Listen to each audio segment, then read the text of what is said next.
ہمارے بزرگ سیاستدان، سینیٹر ہمارے امام صاحب سب کے بڑے ہزارہ ڈوئن کی عزت، ان کو اٹھا کے لے کر جاتے ہیں.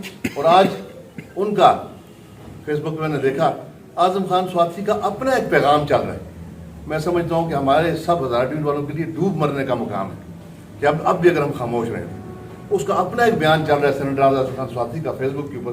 اس میں اس نے اپنے کسی سینیٹر کو پیغام دیا ہے اور سینیٹر نے آگے پھر اس بیان کو سینٹ میں بھی بتایا اور لوگوں کو بھی بتایا.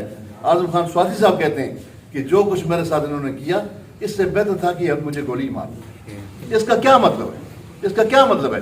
یعنی کہ انہیں کسی نہ کسی طریقے سے بےعزت کیا گیا. شہزاد گیل کو جب پکڑا، شہباز گیل کو جب پکڑا تو شہباز گیل کی اپنا بیان ہے کہ میرے احساس جگہوں کے اوپر کرنٹ لگائے گئے، بلکہ صاف الفاظ میں اس نے میڈیا کے سامنے کہا کہ میرے پینس کے اوپر اور میرے ٹیسٹیکل کے اوپر کرنٹ لگائے گئے. تو کیا یہ ہمیں چاہیے پاکستان کے اندر؟ یہ تو دنیا کے کسی ملک میں نہیں ہوتا.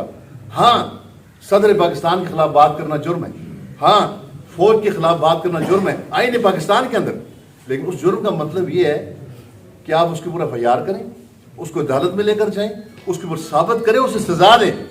یہ تو کوئی طریقہ کار نہیں ہے کہ رات کو 3 بجے FIR کاٹی جائے اور پھر گھروں کے اندر چھلانگ لگا کے شہباز گل کے ساتھ بھی اس کی گاڑی کو توڑ کے نکال کے لے جایا گیا اور اعظم خان سواتھی کو اس کے اپنے گھر کے اندر سے اٹھا کے لے جایا گیا.